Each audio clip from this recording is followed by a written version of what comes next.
चलिए जानते हैं आज की देश और दुनिया की सिलेक्टेड काम की और 50 बड़ी खबरों को सिर्फ 10 मिनट में। पर अभी तक आपने इस वीडियो को लाइक नहीं किया है तो लाइक कर दीजिए, चैनल को भी सब्सक्राइब कीजिए।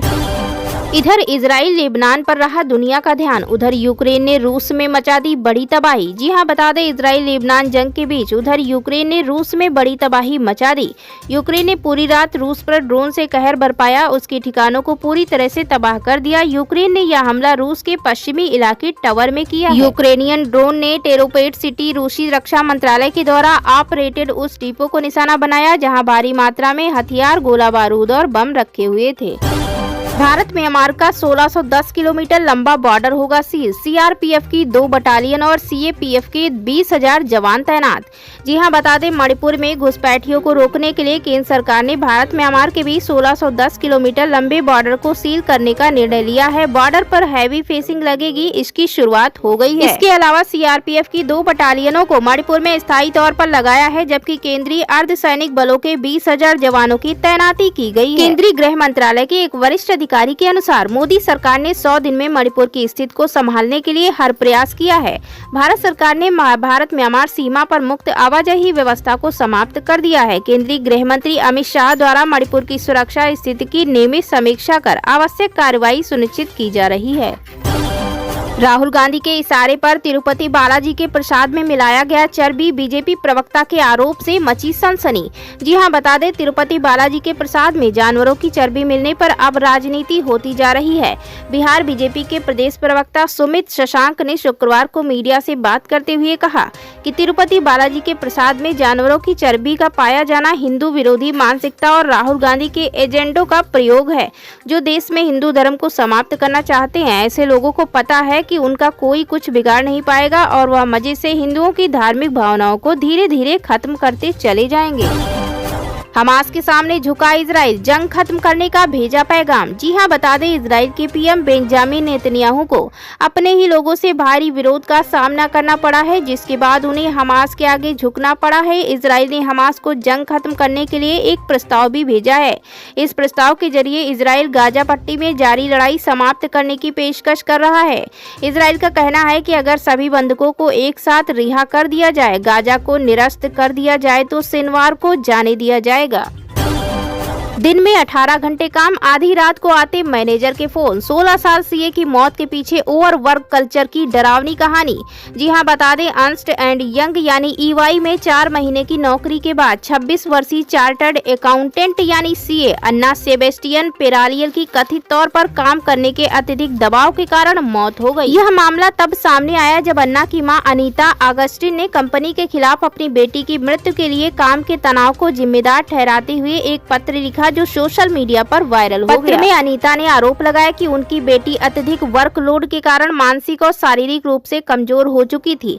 अनीता अगस्टिन ने अपनी बेटी की मौत के बाद ईवाई इंडिया के अध्यक्ष राजीव मेमानी को लिखे एक पत्र में आरोप लगाया कि उनकी बेटी को अत्यधिक काम करने के लिए मजबूर किया गया। अन्ना को सोने तक का समय नहीं मिल पाता था और उसे वीकेंड पर भी काम करना पड़ता था। उन्होंने कहा कि अन्ना इतनी थक चुकी थी कि वह कई बार बिना कपड़े बदले ही बिस्तर पर गिर जाती थी। उसके मैनेजर लगातार फोन करते थे और अतिरिक्त कार्य सौंपते थे। बेरूत पर इजराइल की air strike, Hezbollah leader Aqil की मौत। जी हां, बता दें शुक्रवार को बेरूत के एक पड़ोस पर इजरायली सेना ने हवाई हमला किया। इस हमले में हिजबुल्लाह के एक वरिष्ठ सैन्य अधिकारी इब्राहिम अकील की मौत हो गई। लेबनान के स्वास्थ्य अधिकारियों ने बताया कि हमले में कम से कम 9 लोग मारे गए और लगभग 60 अन्य घायल हो गए। 2 अपार्टमेंट इमारतें धराशायी हो गई हैं। हिजबुल्लाह ने अभी तक अकील की मौत की पुष्टि नहीं की है। वहीं दूसरी ओर इजरायली सेना ने दावा किया है कि इस हमले में हिजबुल्लाह के कुलीन रदवान बल के अन्य वरिष्ठ गुर्गों को भी निशाना बनाया गया था। लालू प्रसाद यादव की बड़ी मुश्किलें, गृह मंत्रालय ने सीबीआई को दी केस चलाने की मंजूरी। लैंड फॉर जॉब स्कैम में बिहार के पूर्व मुख्यमंत्री लालू प्रसाद यादव की मुश्किलें बढ़ सकती हैं। गृह मंत्रालय ने सीबीआई को लालू यादव के खिलाफ केस चलाने की मंजूरी दे दी है। सीबीआई ने यह जानकारी राउज एवेन्यू कोर्ट में दी है। सीबीआई ने कहा कि इस मामले में अन्य आरोपियों के खिलाफ जल्द ही सेंक्शन मिल जाएगा। अभी ये प्रक्रिया जारी है। लैंड फॉर जॉब घोटाले से जुड़ी सीबीआई के मामले में राउज एवेन्यू कोर्ट में चार्जशीट पर संज्ञान लेने के मामले पर सुनवाई टल गई। 15 अक्टूबर को कोर्ट चार्जशीट पर संज्ञान लेने पर सुनवाई करेगा। वहीं सीबीआई ने कोर्ट को बताया कि लालू प्रसाद यादव के खिलाफ मुकदमा चलाने के लिए गृह मंत्रालय ने मंजूरी दे दी है। मेटा का बड़ा फैसला, इंस्टाग्राम से हटाएगा ब्यूटी फिल्टर। जी हां, बता दें मेटा ने हाल ही में घोषणा की है कि जनवरी 2025 से उसके सभी ऐप्स पर थर्ड पार्टी ऑगमेंटेड रियलिटी यानी AR फिल्टर उपलब्ध नहीं होंगे। इसका मतलब है कि व्हाट्सएप, फेसबुक और खास तौर पर इंस्टाग्राम पर 20 लाख से ज्यादा उपयोगकर्ता निर्मित फिल्टर गायब हो जाएंगे। वहीं इंस्टाग्राम पर ये फिल्टर्स खास पहचान बन चुके हैं, जिनमें से ज्यादातर फिल्टर उपयोगकर्ता को और सुंदर दिखाने के लिए बनाए जाते हैं। लेकिन लंबे समय से ये फिल्टर खासकर युवा महिलाओं में मानसिक स्वास्थ्य और शारीरिक छवि से जुड़ी समस्याओं को बढ़ाने के लिए जिम्मेदार माने जाते हैं। मेटा ने आधिकारिक रूप से कहा कि वह अन्य तकनीकी प्राथमिकताओं में निवेश को अधिक महत्व दे रहा है, लेकिन सच्चाई यह है कि आर्टिफिशियल इंटेलिजेंस यानी AI के बढ़ते प्रभाव के कारण AR फिल्टर भी इसका शिकार हो रहे हैं। मेटा ने इस साल AI में भारी निवेश करने का वादा किया था और वह AR तकनीक को खुद विकसित करने की कोशिश कर रहा है। हालांकि इंस्टाग्राम पर फिल्टर पूरी तरह खत्म नहीं होंगे। मेटा द्वारा बनाए गए कुछ फिल्टर अभी भी उपलब्ध रहेंगे, लेकिन वे थर्ड पार्टी द्वारा बनाए गए लाखों फिल्टर की तुलना में कम होंगे। भारत ने फिर निभाई इजराइल संग दोस्ती, संयुक्त राष्ट्र महासभा में फलस्तीन से जुड़े प्रस्ताव पर वोटिंग में नहीं लिया भाग। जी हां, बता दें भारत ने एक बार फिर इजराइल से अपनी दोस्ती निभाई है। भारत ने बुधवार को संयुक्त राष्ट्र महासभा में उस प्रस्ताव पर मतदान में हिस्सा नहीं लिया जिसमें मांग की गई थी कि इजराइल 12 महीने के अंदर बिना किसी देरी के कब्जे वाले फलस्तीनी क्षेत्र में अपनी अवैध संपत्ति समाप्त करे। वहीं बताते चले इस 193 सदस्यीय महासभा ने वोटिंग के बाद इस प्रस्ताव को स्वीकार कर लिया। प्रस्ताव के पक्ष में 124 देशों ने वोटिंग की, इसमें 14 ने विरोध में मतदान किया और भारत समेत 43 देशों ने इसमें हिस्सा नहीं लिया। मतदान में हिस्सा न लेने वालों में Australia, Canada, Germany, Italy, Nepal, Ukraine और यूनाइटेड किंगडम जैसे देश शामिल थे, जबकि यूके ने 2 राज्य समाधान का समर्थन करने के बावजूद मतदान में हिस्सा नहीं लिया। जापान ने इसके पक्ष में यह कहते हुए मतदान किया कि टोक्यो अंतर्राष्ट्रीय न्यायालय और उसके काम को बहुत महत्व देता है। जापान ने कहा कि इजराइल की बस्तियों की गतिविधियां 2 राज्य समाधान की प्रगति को कमजोर करती हैं। इजराइल और अमेरिका उन देशों में शामिल थे जिन्होंने इस प्रस्ताव के खिलाफ मतदान किया था। बता दें कि बुधवार को पारित प्रस्ताव में मांग की गई है कि इजराइल बिना किसी देरी के कब्जे वाले फलस्तीनी क्षेत्र में अपनी गैर कानूनी उपस्थिति को समाप्त करे, जो कि एक निरंतर चरित्र का गलत कार्य है जो इसकी अंतर्राष्ट्रीय जिम्मेदारी को दर्शाता है।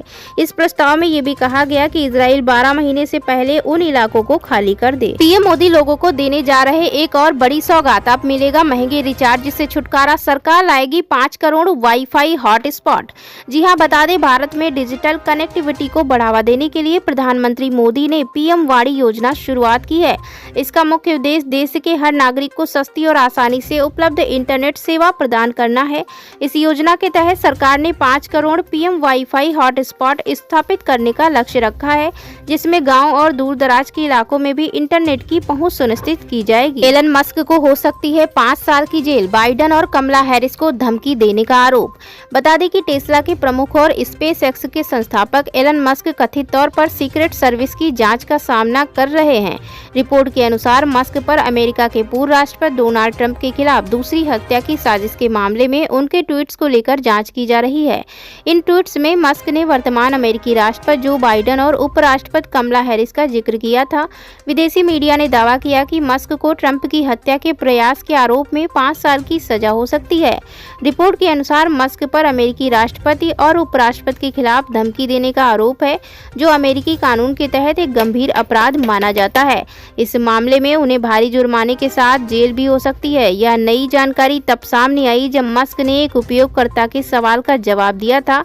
इस सवाल में पूछा गया था, क्यों कोई डोनाल्ड ट्रंप को मारना चाहता है। मस्क ने इस पर जवाब दिया, और कोई बाइडेन कमला हैरिस को मारने की कोशिश क्यों नहीं कर रहा।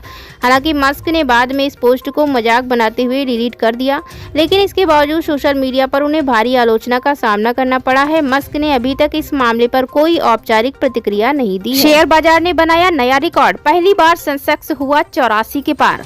बता दें भारतीय शेयर बाजार में कारोबारी हफ्ते के आखिरी दिन भी हरियाली है। घरेलू शेयर बाजार ने शुक्रवार को लगातार दूसरे दिन नए ऑल टाइम हाई का रिकॉर्ड बनाया है। कारोबार की सुस्त शुरुआत के बाद कुछ ही देर में बाजार में जबरदस्त रैली रिकॉर्ड की गई और बीएसई का सेंसेक्स इतिहास में पहली बार 84,000 अंक के पार निकल गया। सेंसेक्स ने पहली बार 84,100 के पार निकलकर नया रिकॉर्ड हाई बनाया है। इससे पहले गुरुवार को भी सेंसेक्स ने रिकॉर्ड हाई बनाया था। सेंसेक्स के अलावा निफ्टी भी रिकॉर्ड ऊंचाई पर पहुंचा है। निफ्टी नए शिखर पर है और यह पहली बार 25,650 के पार निकला है।